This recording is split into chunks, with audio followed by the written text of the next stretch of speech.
Hey comic book fans, welcome back to Comic Book Corner 2.0, and fans, you're back for Marvel Classics Episode 2. That's right, fans.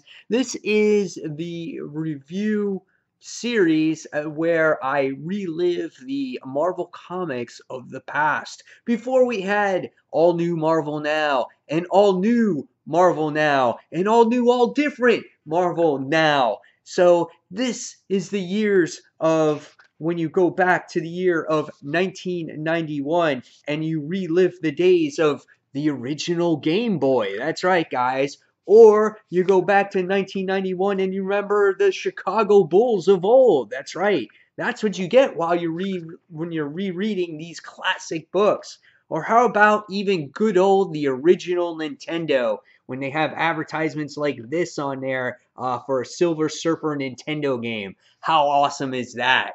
So yes, we're going back to the year 1991, and we're talking about Marvel's issue number 1 of Darkhawk. That's right, guys.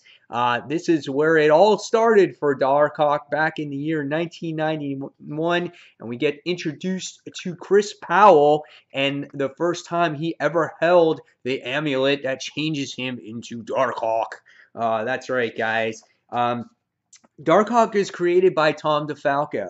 The series is written by Danny Fingeroth, and the art is done by Mike Manley.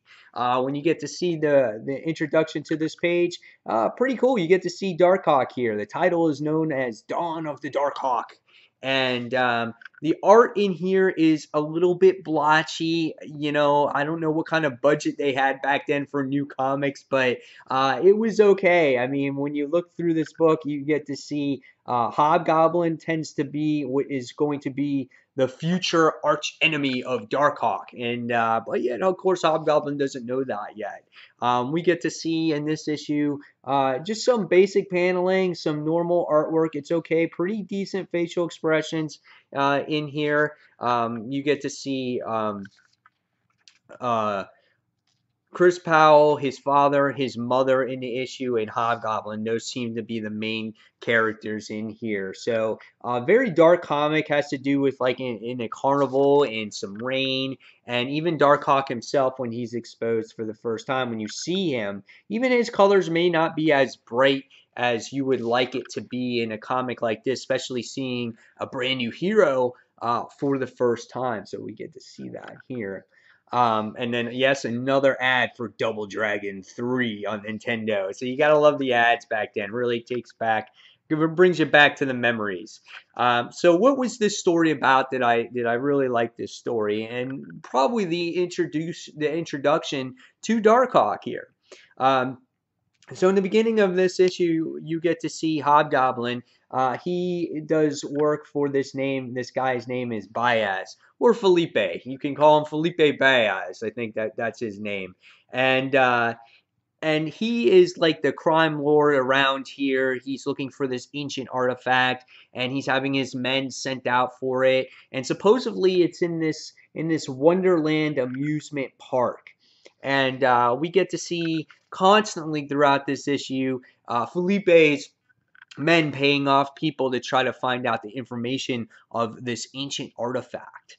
And on this issue, you get to meet for the first time the mother of Chris, and his mother is a lawyer, and she gets paid off, trying to get paid off by Felipe Baez's men.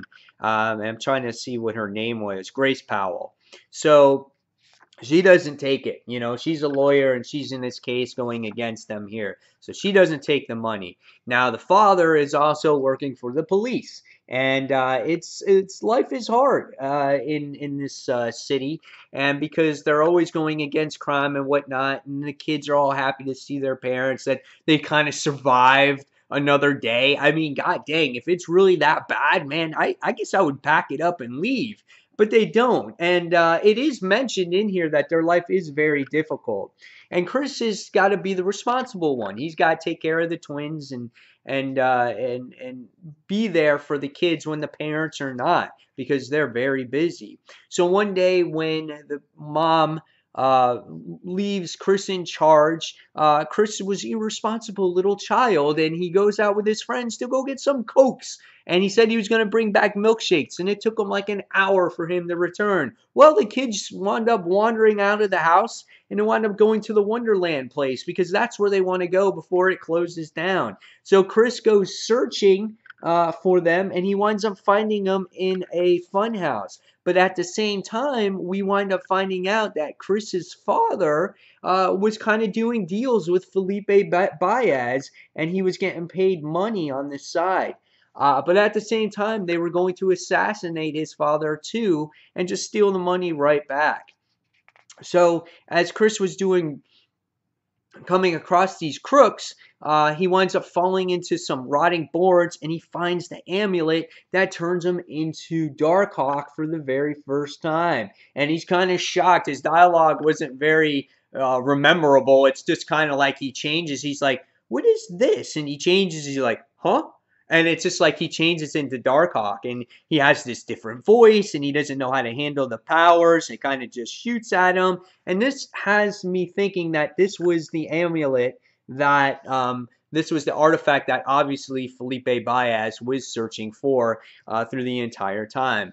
So in the end, you get to see him use his powers for the first time and not know how to really control them. He ties up the bad guys, and the day is over. Now, in the issue, he does explain that, man, I don't want to be part of this anymore. And he kind of takes the amulet and tosses it away.